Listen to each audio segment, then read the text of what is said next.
Olá, a gente começa agora o Direto ao Ponto, seu programa de entrevistas de todas as semanas aqui na TV Assembleia. Seguimos com a rodada de conversas sobre as eleições deste ano e hoje vamos bater um papo com Lígia Moraes, assessora da Escola de Justiça Eleitoral do TRE Maranhão e coordenadora do projeto Voto Jovem. O Direto ao Ponto está só começando.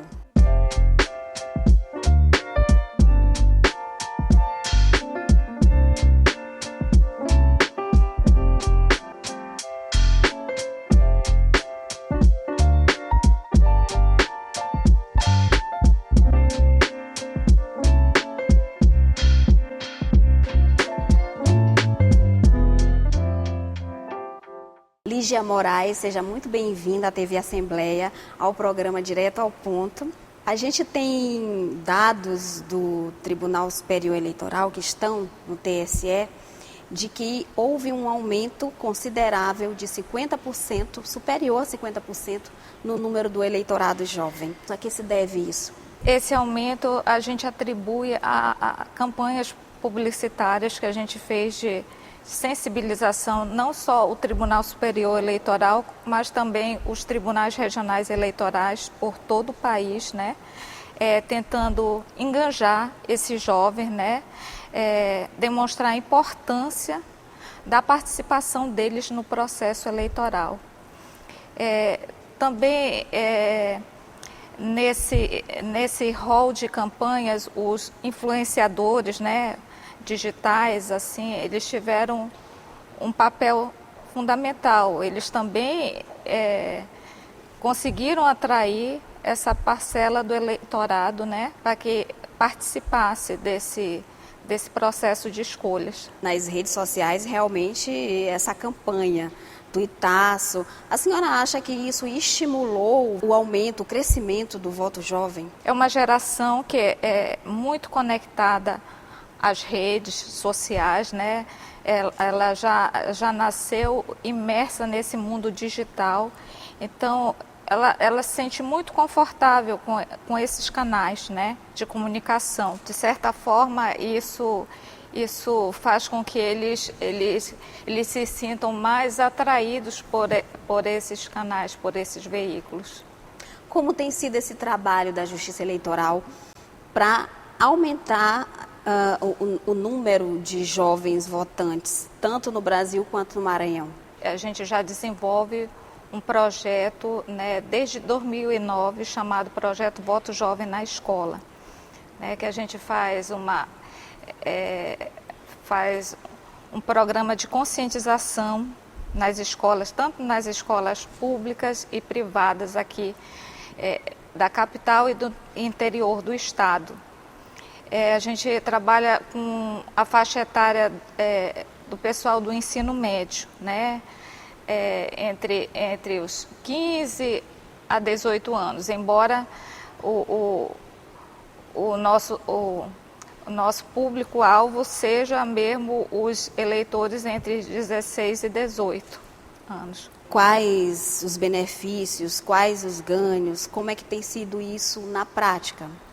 A gente tenta, com essas ações, estimular, né, o exercício da cidadania, né, através do voto consciente, né, para que eles possam fazer escolhas de representantes que venham a contribuir para mudanças em seu meio social, né, desenvolver políticas públicas, né, para que as coisas melhorem, né, para que eles tenham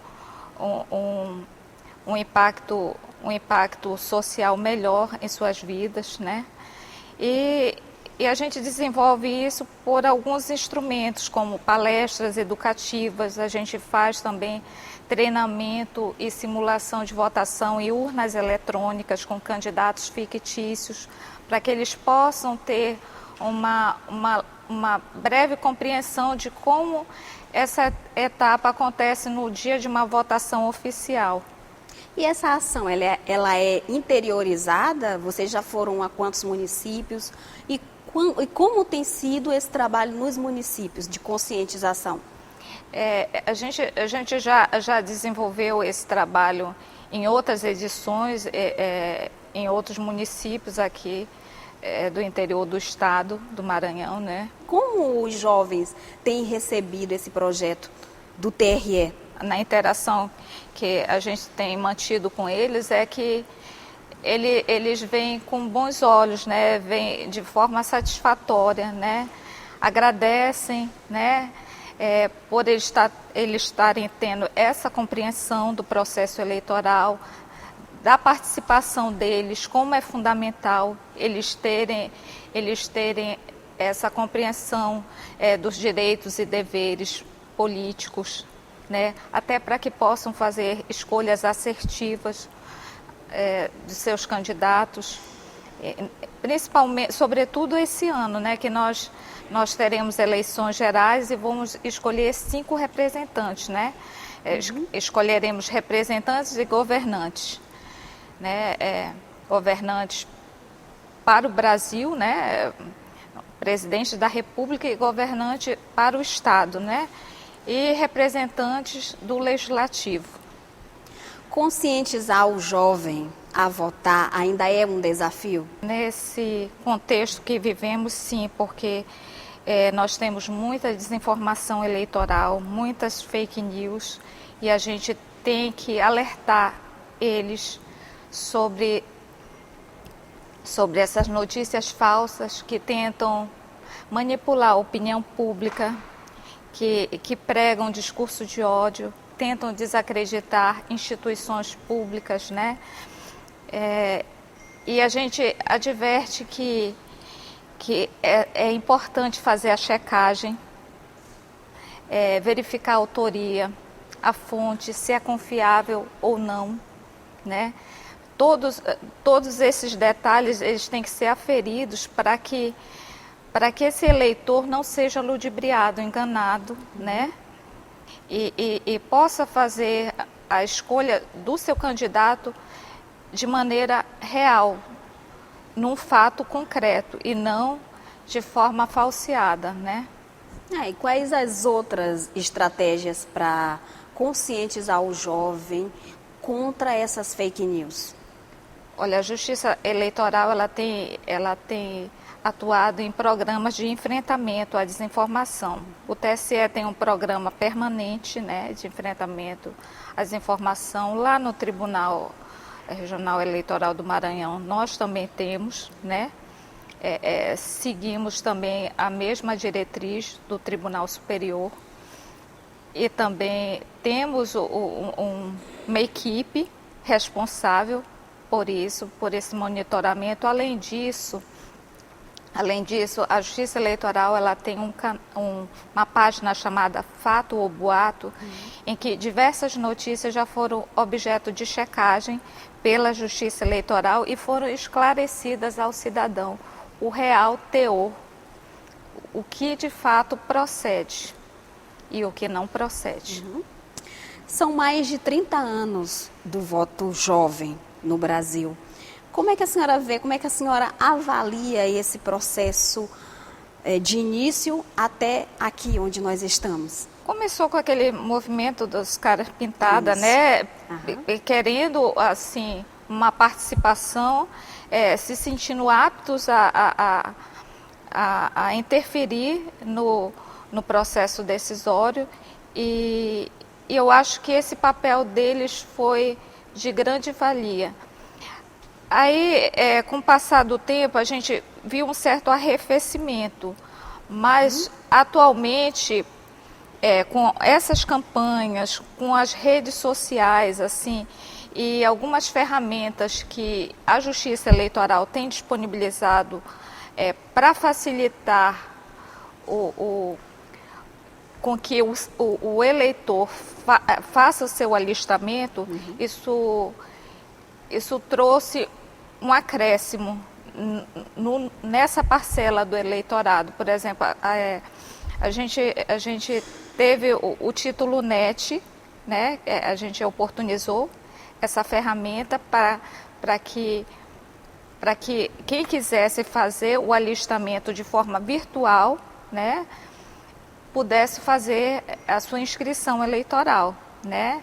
E obter seu título, que é um documento importante, e é esse título que te confere a condição de cidadão, né?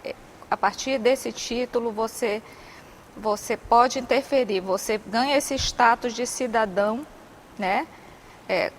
Com potencial direitos e deveres, né? Na sua opinião, quais os fatores que, digamos, acabam dificultando a participação do jovem nas eleições? A questão social, ela às vezes ela é determinante também para trazer alguma intercorrência aí nesse caminho aí. Mas a gente tem tentado, assim, pela Justiça Eleitoral, facilitar a vida do jovem o máximo possível. Não só do jovem, mas como de outros segmentos do eleitorado, né? Inclusive, até, por exemplo, o eleitor que tem deficiência física, né? Com deficiência ou com mobilidade reduzida, a gente procurou oportunizar com que ele fizesse a alocação numa sessão eleitoral acessível, né? Uma sessão eleitoral que ele pudesse, que estivesse num local de acessibilidade, com portas de acesso que ele pudesse passar, assim, caso fosse cadeirante, né? Tenha à sua disposição fone de ouvido, recursos de acessibilidade assistiva. Qual a importância de termos jovens participando das eleições? Com essa experiência, o pontapé inicial que ele vai dar na vida futura dele como um todo, né?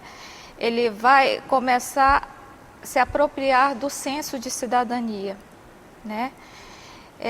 E ver que é com essa participação que ele consegue ter alguma interferência na vida social. Porque essas políticas públicas que são, tanto de leis que são criadas pelo Legislativo, quanto as políticas que são executadas administradas pelo Executivo, elas têm o potencial de impactar a vida da sua comunidade. Como a Justiça Eleitoral pretende ampliar, digamos assim, esse número que já melhorou bastante de eleitores jovens nas eleições? Vai continuar, né, com nossas campanhas, né, com nossas campanhas educativas, de educação política. Além do voto jovem, a gente tem outras ações institucionais de responsabilidade social. Por exemplo, a gente tem um projeto também, Visita Cidadã, em que a gente convida estudantes da rede pública e particular de ensino para conhecer as dependências do tribunal, né? A gente fala do funcionamento da Justiça Eleitoral, eles percorrem algumas unidades administrativas, ouvidoria, a própria Escola Judiciária Eleitoral, que é a unidade da qual eu faço parte. Né, eles têm a oportunidade também de ir na Secretaria Judiciária, que é onde ocorre a tramitação dos processos, né? E conhecer também a Corregedoria.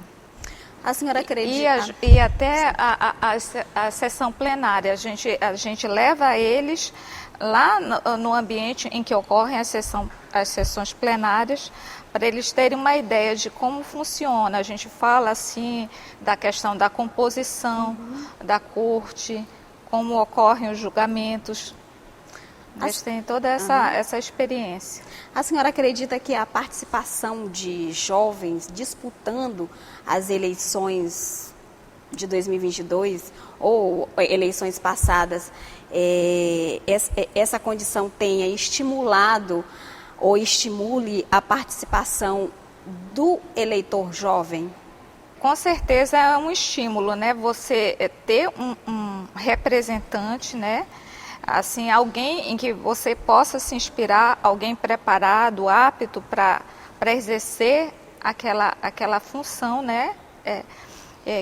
Que a partir dos 18 anos eles podem concorrer, né? Desde que alistados, né? Desde que alistados e com filiação partidária podem concorrer ao cargo de vereador, por exemplo. E depois de uma certa idade a outros cargos, com 21 anos, por exemplo, prefeito, deputado. Realmente é importante você ter um exemplo, né? Um exemplo mais de uma pessoa preparada, que esteja imbuída de boa vontade, com boas propostas, né, para desenvolver. Tem que ser uma pessoa que tem esse propósito mesmo de fazer a mudança. O número de idosos votantes também aumentou. A senhora acredita que esse fator estimule também o voto jovem de certa forma? Porque afinal eles têm netos, né, e podem estar influenciando. Como é que a senhora avalia isso? Eles acompanharam vários retrospectos da história política do nosso país e certamente eles têm muito a contribuir nesse sentido, até como pessoas que podem estimular, conscientizar também. São pessoas que têm um grau de maturidade, né, que é importante compartilhar com os mais jovens. Também eu me reporto agora nesse momento às mulheres, que as mulheres há muito foram alijadas do processo de escolha. Só em 1932 a mulher ela pôde ter direito ao voto. Antes ela tinha que passar pela permissão do marido ou do pai, né? E a mulher ela está ganhando representatividade. Ainda somos poucas no parlamento, né? Isso. E disputando as eleições também. Mais ou menos, acho que o percentual de candidatas eleitas no parlamento, acho que perfaz uns 15%. Sim. Somente, né? E no executivo nem se fala, são raríssimas representantes. E veja a contradição, somos a maioria do eleitorado, mais de 50% do eleitorado, e uma mulher às vezes não escolhe outra. Então a gente tem que romper com esse preconceito, né?